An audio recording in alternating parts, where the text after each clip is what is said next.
ako rin, Canada has opened my eyes to so many things at parang dito tumaas ang aking self-confidence. Parang ang dami kong iniisip na nakakahiya yung ganyan, dapat mahiyain ka, dapat, dalagang Pilipina ka and all that, you should be at the house only. I think yung mga kabataan ngayon na nasa Pilipinas, hindi kayo makaka-relate kasi parang mas modern na yung mga parents ninyo. Kasi noong mga kapanahunan namin, parang iyon ang uso. At iyon, kapag iyon ang mentality mo at nagpunta ka sa ibang bansa, para bang mapag-iiwanan ka.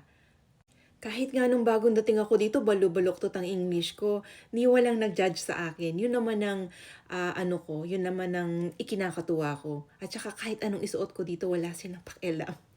Nakakatuwa lang. Share ko lang.